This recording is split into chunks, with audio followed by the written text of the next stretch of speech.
Perfect. So first question for the Cynical Clinical Roundtable over Zoom conference today. So everybody in this group has a history in college athletics to one extent or another. And do you all feel like that will tailor your continuing education and kind of what you pursue going down the road?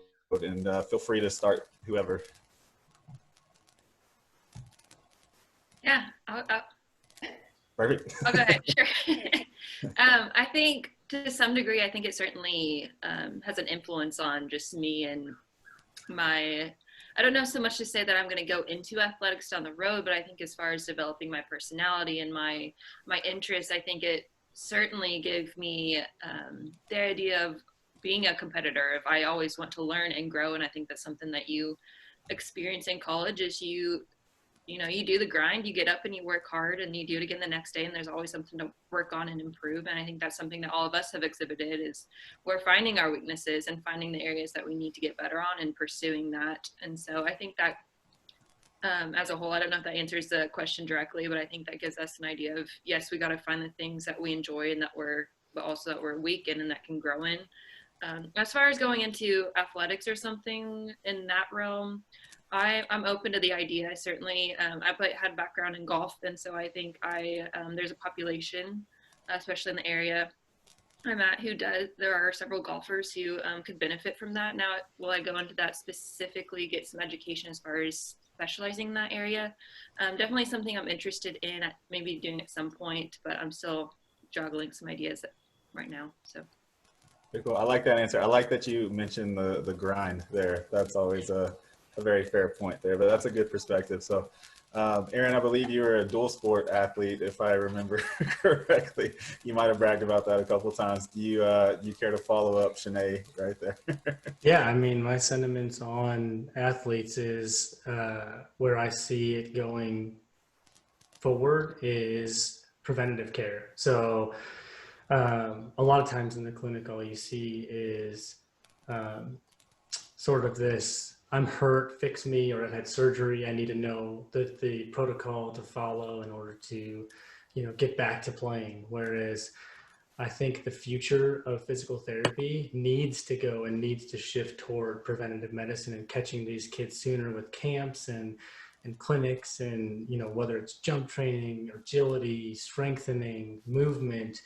And I really think that the earlier we can start that trend, the better we can have for preventing injury with our athletes, because we just see it way too much where we treat the injured and not the uninjured. So that's where my mind shifts to as a former dual sport athlete.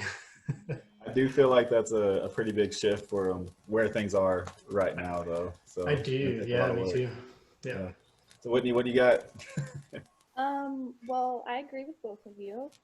I was also an athlete, and kind of like Aaron was talking about preventative care. So I actually, this past summer, I did some FIFA 11 plus with my old volleyball team. And it was just, injury prevention while they were doing their summer workouts. And I absolutely loved it because I feel like a lot of these kids didn't realize, what they should be working on. They're just out there having fun, So I definitely see a trend going forward with that. As far as my continuing education personally, I do really enjoy sports, and I've taken a lot of courses like through 5 Tool Sports, golfing, hamstring, all that stuff. And I do really enjoy those courses, but I also feel like in the setting that I'm at, I'm going to steer clear of some of those in the future, because I feel like I want to start focusing on maybe other courses that will tailor my patient population at this time. So. Yeah, I think that's everybody's answer is different, but all very cool perspectives on it. So I really like that a lot. So the next question here. So when I first came out, I feel like it was very difficult to know who to follow. You have all these different sources of information being thrown at you from the Instagram and through email lists that you get on magically here. And then just what you have being thrown around in the clinic talking to coworkers. So do you guys have just each 1 or 2 resources that any students or new graduates might be able to follow and kind of get them kick-started? So I can go ahead and start. I follow a lot of people on Instagram, but I would say that I tend to like a lot of the prehab guys. I think that they put a lot of good content out there as far as like exercising, but also kind of like why you're doing that exercise. And then they kind of sometimes will have research articles posted with it. So I do like that. I don't know if I'm going to steal this from Aaron, but he told me about Physio Meets Science. Yeah. And they have a lot of good stuff as well. And then actually, I think Aaron's mill spill is actually really good content too. So that's, I know, I had to throw you out there, but that's kind of where I tend to stay. Thank you. Yeah, that's great. That's cool. Yeah, whoever's next. Yeah, go ahead, Shanae. I don't know if I have a specific name for you. I follow a bunch of just random accounts, and I think, and it's in fields stuff I don't even really dive into, not patient population that I see, but I think a lot of them I started following in school just to get some background knowledge or to give you a different perspective. So I do follow some kind of Gary Gray functional movement stuff, which is a very different approach from what I learned in school. But I think it does give you a different perspective. And I think that's what I find with a lot of the accounts that I follow is there's a lot of varying opinions, a lot of very different backgrounds of education. But I think that keeps things open, and it allows you to see just some different approaches, allows you to see some success with different routes. And so I don't know if I'd say this is the account you need to follow. I don't know if there's one of those out there, because there is going to be different opinions, different followings, different interests, like I talked about. But I think it's good just to keep your options open. And there are some out there that are very popular that people follow a lot, but a lot of those too, I mean, they're exercises I would never personally give my patients to do. So I think with anything, there's good exercises and there's bad exercises, and there's good exercises for certain people, not for others. And so I think it's just kind of having that understanding. Yeah, very cool. So do you feel like it would be, or I guess, what do you follow them on? You said you follow a lot of different accounts. You usually go through Instagram, or what do you use to do that? Either Instagram mainly, a few through Facebook. Okay. Instagram's the primary following that I use. Very cool. I assume that. I just want to make sure so we can kind of point everybody to, what does Shanae use? Because she's awesome. So we might want to use that. So Aaron, do you have any, man?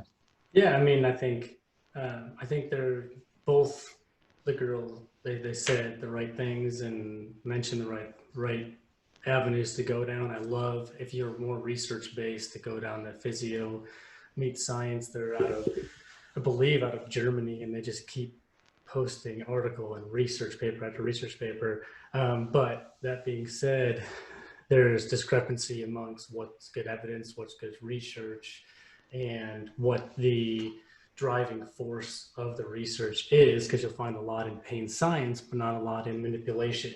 And so it really caters to what you're into. And I agree with that statement as well.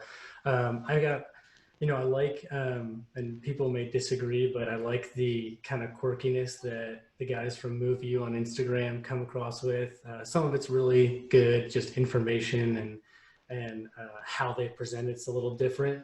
So I think that catches attention.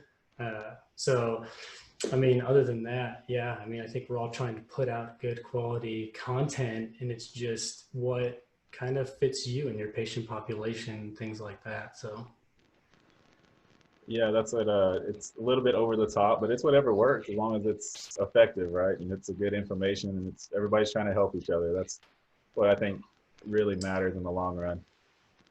So this is kind of a tough question, because I feel like it's a simple question, but this kind of forces us to reflect and see, where have we messed up, where can we get better? So just going around again, what do you guys feel like has been your greatest failure since starting working, from being a student to starting working? Obviously, Aaron, this still applies to you. You've just been in the game a little bit longer than Whitney and Shanae there. But yeah, whoever wants to start there, yeah, we can jump into that.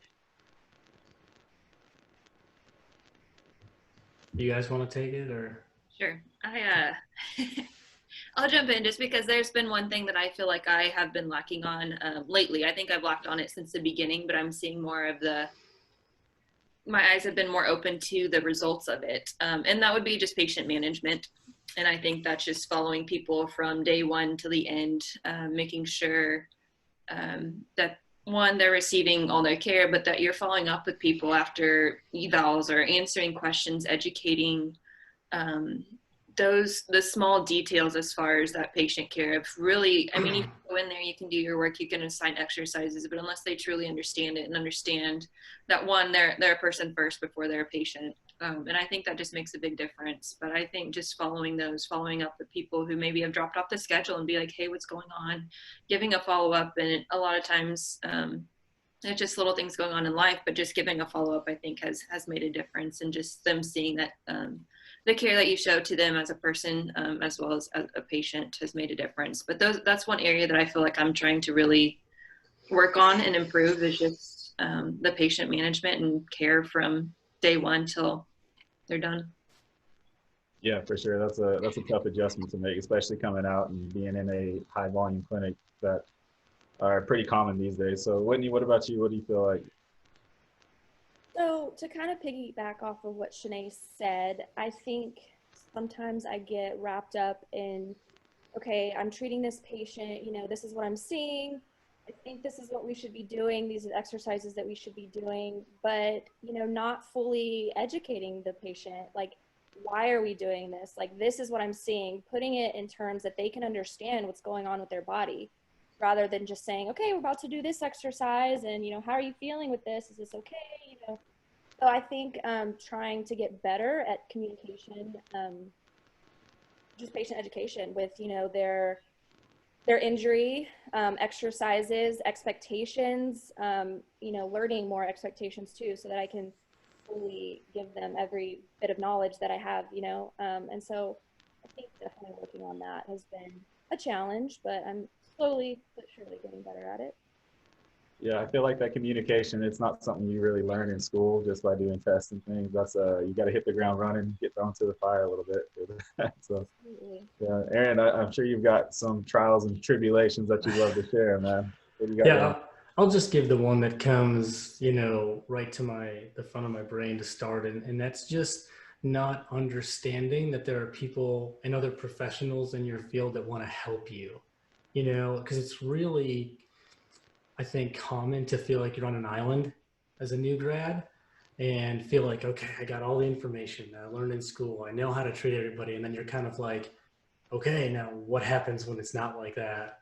And when I first started, I didn't have people who I felt comfortable bouncing those questions off with. So I think truly finding a mentor was really beneficial to where my career headed down the path. And that's something that, I felt like I was crushing it with patients. Just, yeah, everyone likes me. They think I'm a good therapist and they're getting better. Well, then when I found out that they weren't getting better, or they were then seeing a different therapist or a different clinic for the same thing, it was like, yeah, they like you, but you weren't actually able to help them. And I didn't get that help and that inward reflection until I met someone who kind of pushed me a little bit in that direction. So yeah.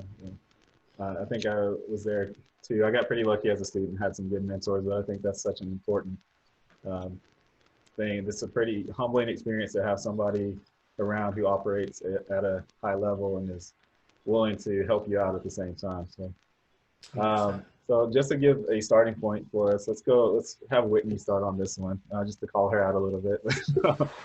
So we're just gonna talk about, how do y'all feel about research in general at this time? Because I personally feel like when I look at something, it's kind of hard to decipher the purpose of the study, just because there seems to be this massive split in the profession as far as research-based versus clinical-based clinicians. But I just want to kind of get y'all's opinions. That's my bias there, but what y'all's opinions on it right now, and how would you tell a new graduate to kind of take information in as far as research goes?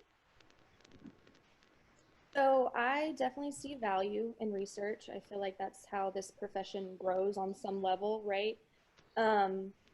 but I think a lot of that stems from being able to interpret good research. Like, you know, you learn how to critique literature, you learn biases and stuff like that. But when you're also reading an article, are you looking at those biases? You know, I think sometimes I will Google something and I'll see like 3 or 4 research articles pop up and I'm like, oh, this is great. This answers my question. This is what I wanted to hear, even though I'm not necessarily actually reading the article, seeing, you know, their methods and all that stuff, because maybe I'm being a little lazy. I don't know. But I think that there are definitely some biases. And so you have to be real careful when you're reading a research article, because, you know, it could say one thing underneath like the manual therapy journal and then another thing under a different one, right? Same research, same topic, but 2 completely different results. And so I think that is really important.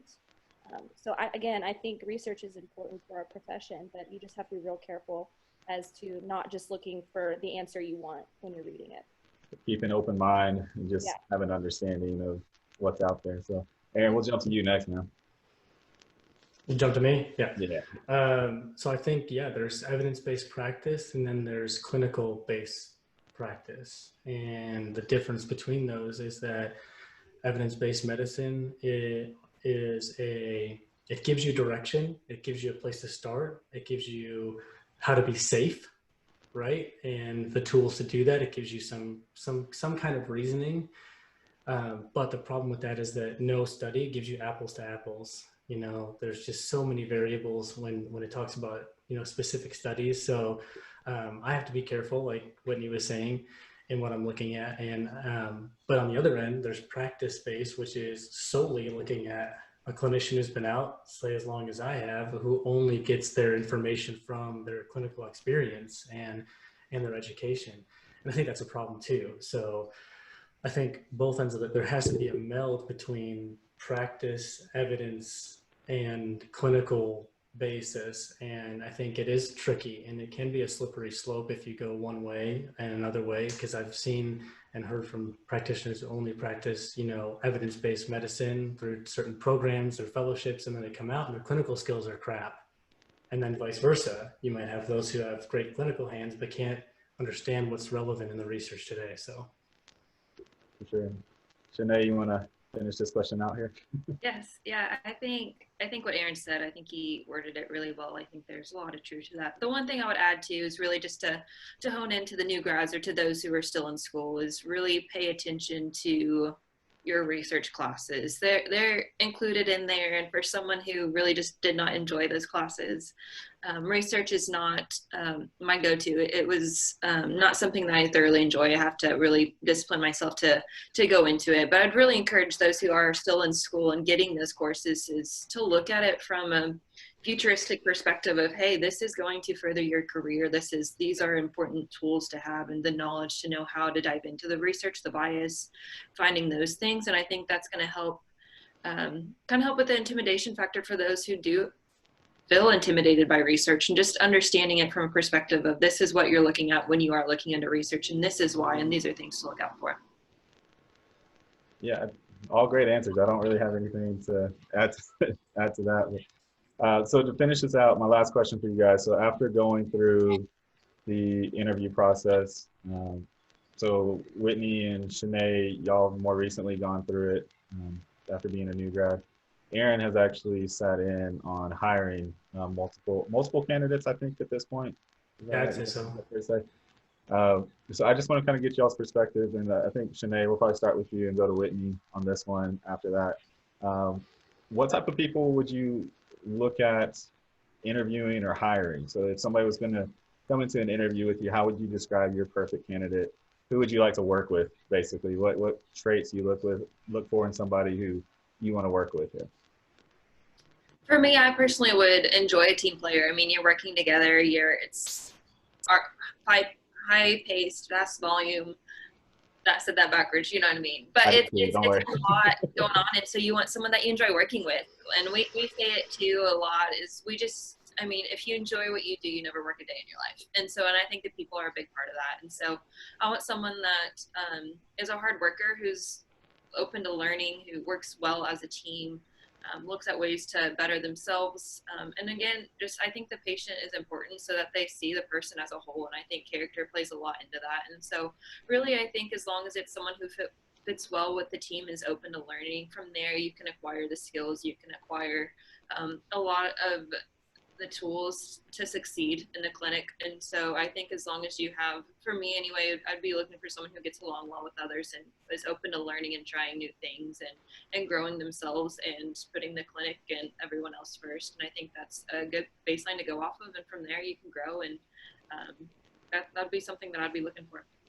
Yeah, as long as they have a good foundation and they're willing to build on it and interact nicely with everybody, and that's who you're looking for. So Whitney, what about you?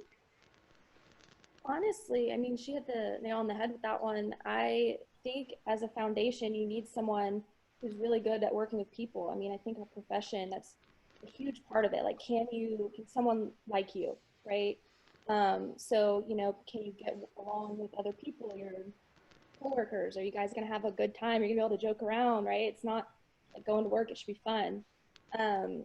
And then also on top of that, someone who has that drive to constantly grow, kind of like what Shanae said, because this profession, like from now up until, from when I started up until now, I'm completely different. And I still know I have so much more to go. But if I don't have that drive and, that passion to want to get better and want to learn, I feel myself being stagnant. And I don't think that I will be the best physical therapist that I could be. So definitely looking at someone who's going to want to find those opportunities to continue to grow so that they're bettering their patients. Also someone who's not afraid to ask for help. I think, if you're struggling with a patient, ask for help. And at that point, you're putting that patient first over your pride. And I think that's super important when you're looking for someone who wants to just better the patient and the clinic as a whole. Yeah, I think that last point you hit on, that's so tough for a lot of people. And I know we've all felt it too, but you have that ego there that says, I went through this much schooling, like I should know this, I shouldn't have to ask for help. But I think that's such a good point. Just be willing to ask for help, be willing to let other people help you if they want to. So, and Aaron, from your perspective, obviously you've worked with some people, but you've also been part of the hiring process and actually critiquing people as they come in, asking the questions and kind of judging the practical assessment of that. What are you looking for? What are you kind of honed in on now?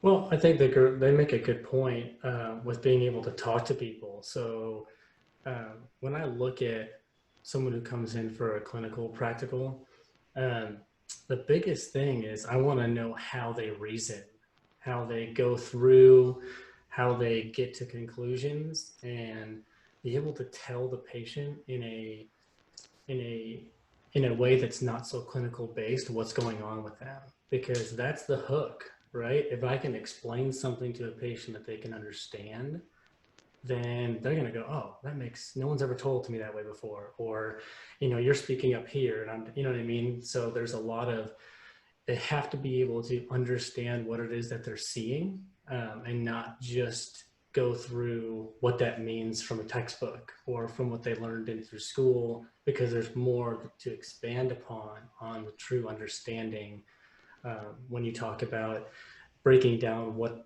is actually going on with a person. There's just more variables, I think, than what we can learn and be taught as far as from right out of school. So yeah, I look for that reasoning and just how the patient responds to the therapist, because you can get a lot from body language, you can get a lot from facial expression, and what is being said verbally is not always the most important thing that I look at as well. So yeah, there has to be a clinical component, obviously. I mean, they have to be able to do certain tests that are ruling in and out red flags and things like that, but no, I think I just heard none of that's important. So yeah. but I think that's good, because that ties back into the communication thing we were talking about, the communication topic, as far as things we need to be better at the communication. That just tied right back into it. So well, thank you guys for sitting in on this roundtable with the Cynical Clinical Group. You can check this out on our Facebook page at Students for Physical Therapy. And yeah, if you have any questions, just shoot us an email, info@powermillperformance.com. So other than that, thank you guys. Really appreciate it. Thanks, Devin.